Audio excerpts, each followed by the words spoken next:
Okay, so I just did a class on pitch calling in softball school, and I wanted to go through a couple of the key takeaways that I thought were important for everybody to learn. Now, what I learned with making this class is pitch calling is such a broad, big topic. There are philosophies, theories, and there's just a foundation that I thought was important to address in the class that we did today.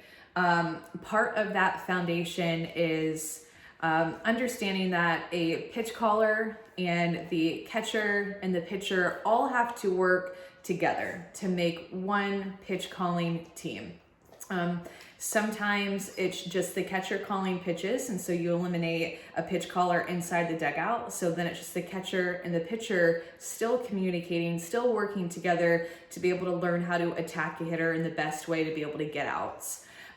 So whatever the situation is for you, communication is far and away the number one top priority.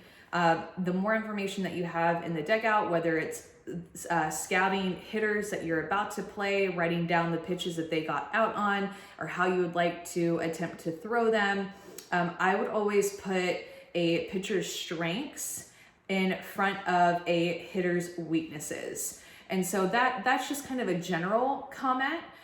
If I'm more of a down ball pitcher and my drop ball is my best pitch, but say this one hitter that we're going up against, I saw her chase rise balls for 5 games, but rise ball's not my best pitch, I still have to go with my strengths to attempt to get her out, especially if my pitcher's not 100% comfortable in throwing more up in the zone.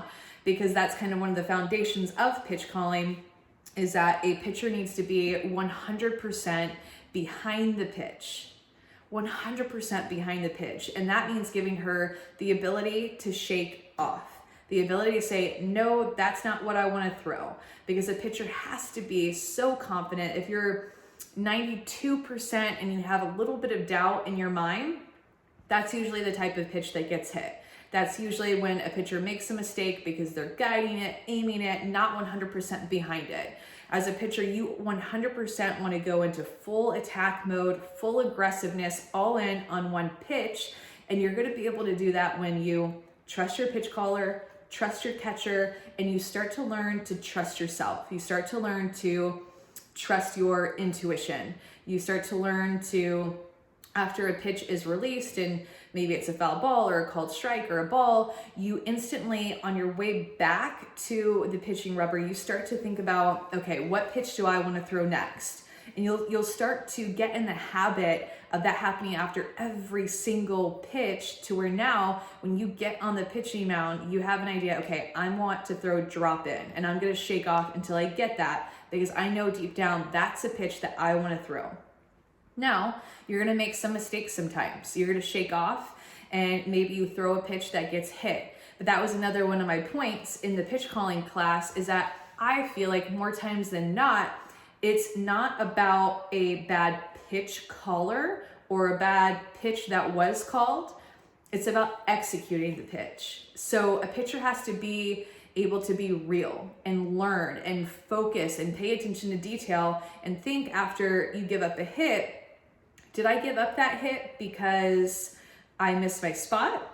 Or did I give up that hit because she's just a really good hitter and I got to tip my cap to her, or she knew that an inside pitch was coming? So next time that I face her, if that hit that she got was on an inside pitch, I now want to take that information that I learned about that hitter and apply it to her next at bat, so that I'm not throwing the same pitch that she got the hit on. I can go back to the same pitch, but it has to be in a different location. I need to throw it a little bit off the plate, like if it's a screwball, I need to throw it a ball or two more inside or a little bit lower at the knees. But I genuinely feel like it's not the actual pitch call itself that usually does the damage. I want to say it's even like 95%, in my opinion. It's not about the pitch call, it's about the pitch placement and the execution. The last thing that I want to say, just kind of like a foundation of pitch calling, I can try to make another one of these videos too, because there's so much depth to this topic, but I highly encourage you as a team as a pitch caller, coach, also as a pitcher who's in the dugout, not pitching in that game, to chart pitches, chart every single pitch, be able to get a system where you can tell if it was a ball, if it was a strike, if she swung at it, if she fouled it off. And then to me, the most important one is what pitch did we get her out on, or what pitch did she hit? And if she did hit, say, a screwball, was it a good pitch, or was it a pitch that missed its spot? Because then once we have that baseline, we're going to be able to move on and know how we're going to make adjustments, how we're going to attack that hitter the next time that she comes up. So charting pitches, coming up with your own way of charting them, having a additional coach inside the dugout, be one that helps chart the pitches, super important.